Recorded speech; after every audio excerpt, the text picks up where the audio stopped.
Bonjour mes chers abonnés et visiteurs à ma chaîne YouTube. Alors, comment ça va aujourd'hui? J'espère que vous allez bien. Moi, je suis en forme et je suis toujours heureux de pouvoir me retrouver avec vous parce que même si je me vois dans l'écran, euh, pourtant je vois derrière l'écran beaucoup de visages, des visages que je connais et d'autres que je ne connais pas. Et c'est vous. Vous qui me rejoignez comme ça, jour après jour, pour suivre cette série qui se développe, qui se développe. Nous sommes à la 62e vidéo aujourd'hui, ça monte et ça monte. Mais on n'a pas fini, on n'a pas fini. Alors aujourd'hui, notre verset, c'est dans Jean 8, on est toujours dans le chapitre 8 de Jean, c'est le verset 18. Alors je vous rappelle que vous avez la possibilité de recevoir les textes de mes réflexions en m'envoyant un email à l'adresse qui figure dans l'introduction de la vidéo sur YouTube. Il suffit de m'envoyer un petit mot et comme ça j'ai votre adresse, je vous envoie systématiquement les notes, les textes de ces réflexions. Rappelez-vous aussi que vous avez la possibilité de vous abonner à ma chaîne. Depuis que j'ai commencé cette série, les abonnés, ça a beaucoup grimpé, je trouve. En tout cas, c'est un plaisir de vous accueillir et je suis heureux si ça peut vous apporter une richesse dans votre relation avec Dieu. Le but, c'est ça, évidemment. Donc, Jean 8, verset 18. Je rends témoignage de moi-même. Oui, voilà. Je rends témoignage de moi-même, j'ai perdu ma place. Et le Père qui m'a envoyé rend témoignage de moi. Je rends témoignage de moi-même. Et le Père qui m'a envoyé rend témoignage de moi. Alors, c'est Jésus qui dit je rends témoignage de moi-même. Si quelqu'un vient vous voir et dit je suis quelqu'un de bien, vous allez dire certainement. On ne remettrait pas en question sa sincérité, mais c'est aucune preuve, simplement parce qu'il le dit. Non, il faut que d'autres le disent le concernant. Et oui, ce serait de la même façon qu'un accusé d'un crime dise « Mais monsieur le juge, moi, je suis innocent ». Ah bon, écoutez, désolé de vous embêter avec ça, alors, eh bien, bonne journée. Non, il peut dire c'est pas moi, c'est pas pour ça qu'on le croit, c'est pas pour ça qu'il n'est pas coupable. Donc, le témoignage de soi-même, ça ne suffit pas, il faut des témoignages extérieurs qui sont crédibles pour dire, en fait, non, ça ne peut pas être lui parce que telle et telle raison. Donc, le témoignage du Père est tellement important pour simplement confirmer qu'il vient vraiment, que Jésus vient vraiment de la part de lui, qu'il a été envoyé par lui. C'est le cas pour nous aussi, parce que trop facilement, on se présente comme quelqu'un qui est envoyé, quand en fait, c'est pas toute la vérité. Denise, mon épouse, à une certaine époque, quand nous étions en région parisienne, elle était responsable pédagogique pour une grande chambre de commerce. Elle était la responsable d'un centre de langue. Elle avait la responsabilité de 70 profs sous ses ordres et donc elle recevait régulièrement des demandes d'emploi de professeurs d'anglais qui lui envoyaient les CV. Et puis chaque fois, elle constatait que les CV étaient impeccable, vraiment très fourni, donnant l'impression de quelqu'un très compétent, avec beaucoup d'expérience, quelqu'un qui mérite d'être embauché.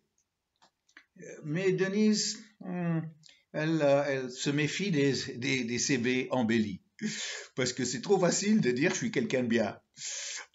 Mais ça ne raconte pas forcément toute l'histoire.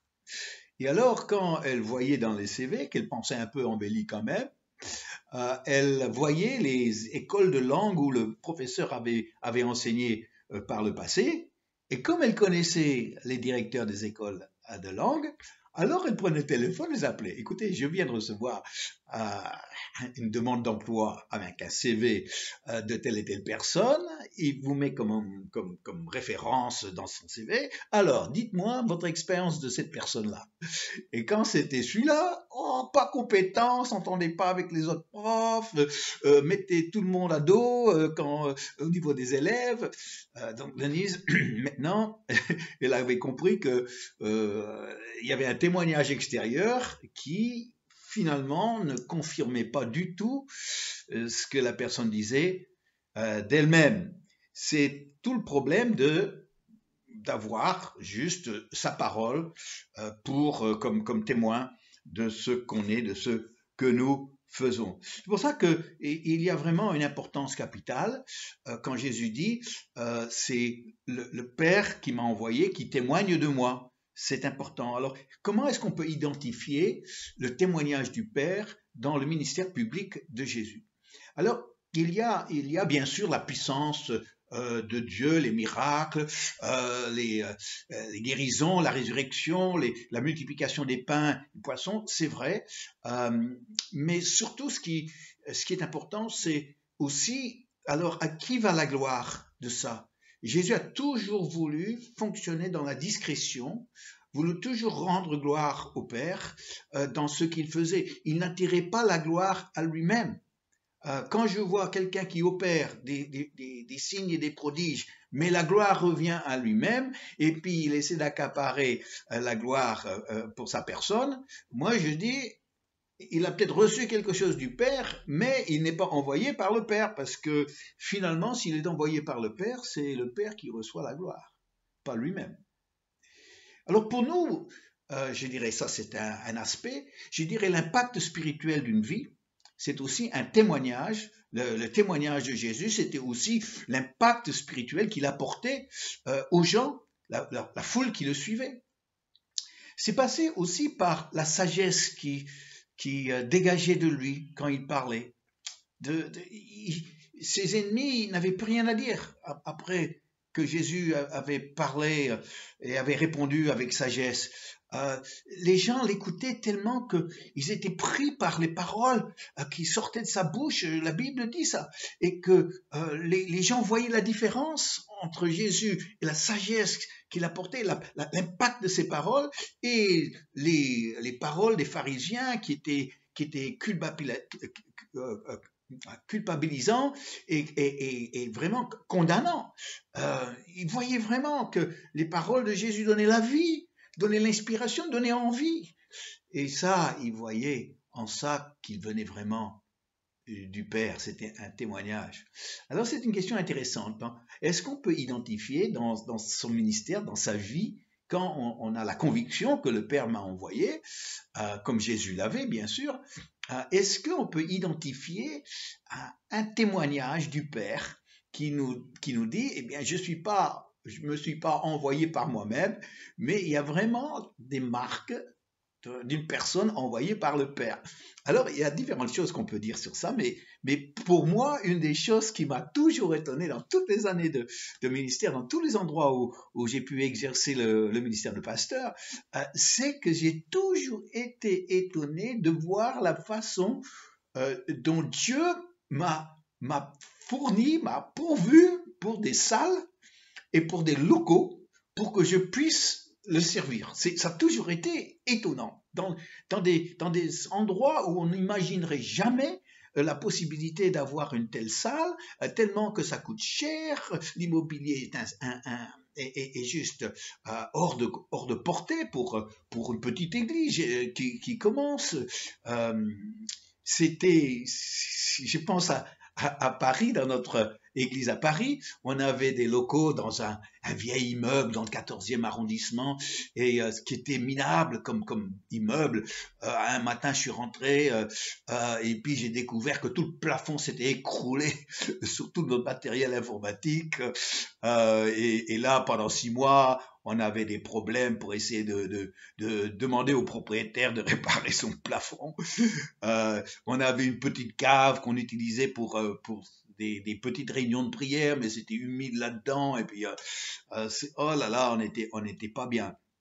Et donc un matin, de mon bonheur, j'étais en train de prier à la maison, je n'étais pas en train de penser à ce bureau, c'était pas un grand sujet de prière, on assumait avec les peu de moyens qu'on avait, ce qu'on pouvait faire comme location à Paris.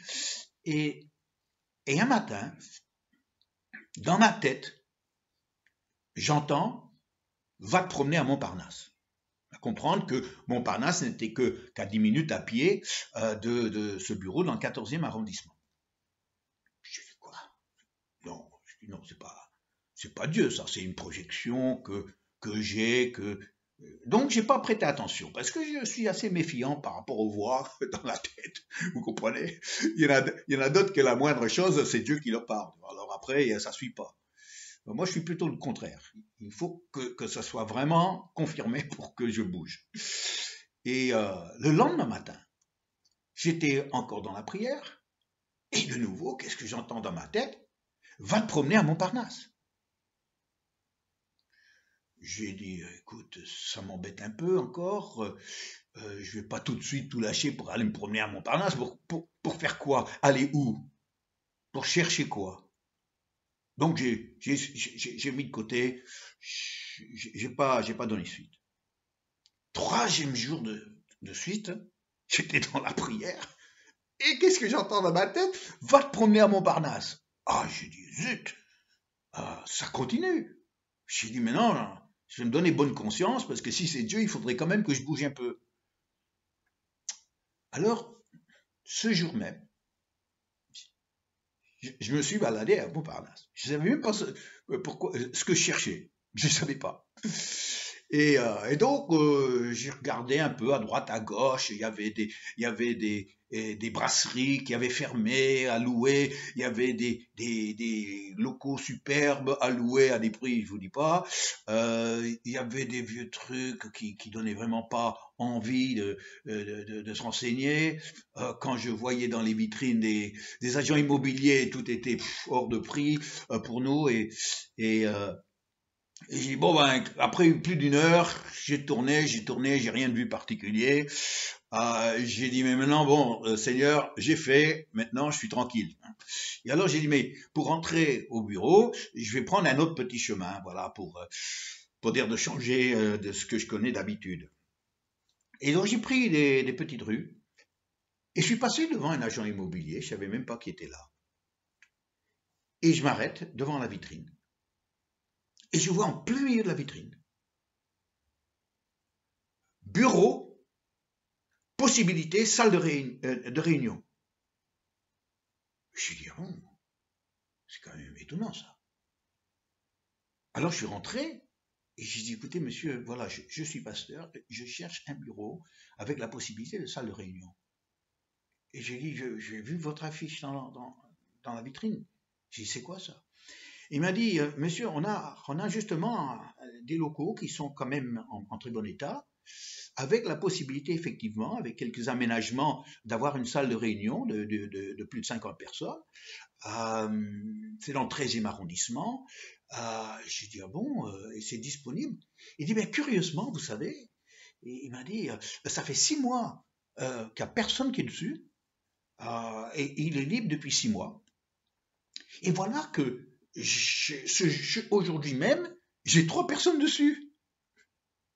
Et il m'a dit, monsieur, si ça vous intéresse, vous faites une visite cet après-midi et vous me déposez le dossier à la première heure demain matin.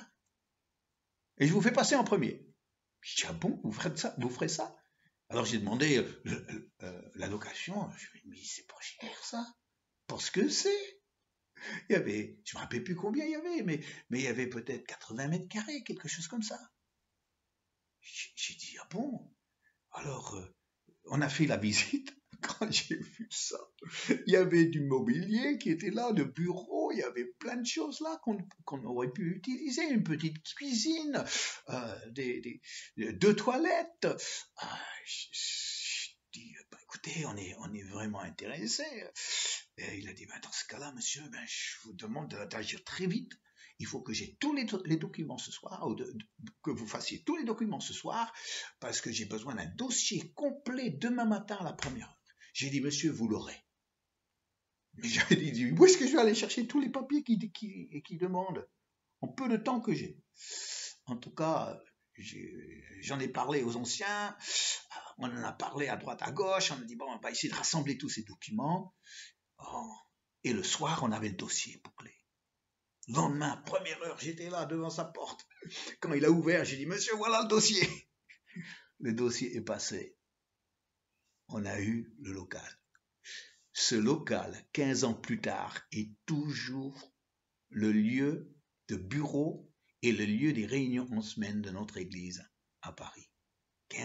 17 ans plus tard même. Des beaux locaux qui ont vraiment servi à la cause de Christ. C'est là où je faisais tous mes baptêmes. C'est là où je recevais le public. On faisait de l'évangélisation dans cette salle. Oh là là. Et quand je pense comment je suis tombé sur cette salle-là, va te promener à Montparnasse. Quel témoignage du Père qu'il m'a envoyé. Et ça, ce n'est qu'une anecdote. Parmi tant d'autres, chaque fois, partout où je suis allé, Dieu m'a fourni une salle, des locaux inespérés. Alors aujourd'hui, je suis vraiment heureux parce que je ne peux pas, moi, me donner ça. Vous comprenez? Si ce n'est pas le Père qui me le donne, je ne peux pas me le donner moi-même. Mais je dis, Père, merci pour ce beau témoignage que tu me fais, que tu es avec moi, que je suis envoyé de toi. Ah oui, belle aventure, cette aventure avec le Père, vraiment. Je vous souhaite cette aventure passionnante que je vis, moi. Oui, le Père est là, et il suffit de vous attendre à ce qu'il rend témoignage de vous, pour que vous n'ayez pas besoin de le faire pour vous-même. Un témoignage qui n'est pas toujours très crédible, n'est-ce pas? Mais le Père, quand il témoigne, alors là, il n'y a rien à dire. Ah, ça me fait du bien de vous raconter cette histoire. Je ne l'ai jamais oubliée. Et aujourd'hui, je peux vous dire que ça fait tellement chaud au cœur, ça réjouit le cœur des chrétiens de voir Dieu qui est à l'œuvre avec nous. Amen. Père, tu es là. Père, tu es là. Père, tu es là. Tu es là pour moi. Père, je suis là. Père, je suis là. Père, je suis là. Je suis là pour toi. Prions, si vous voulez bien. Ah, Père, une vie vécue avec tant de foi, où tu as témoigné que c'est bien toi qui m'as envoyé. Et chaque fois, ça me réjouit le cœur. Chaque fois, tu m'étonnes. Chaque fois, je dis, mais je m'habituerai jamais à cette dimension dans ma vie. Et je prie pour chaque personne qui m'écoute. Seigneur, j'espère que je leur donne envie. Père, j'espère que je leur rends jaloux. Père, je demande qu'une seule chose, c'est qu'ils puissent vivre dans cette attente. Eux aussi, que tu témoigneras pour eux, pour nous. Tu témoigneras que tu es avec nous. Tu témoigneras que nous sommes envoyés par toi. Merci, Père.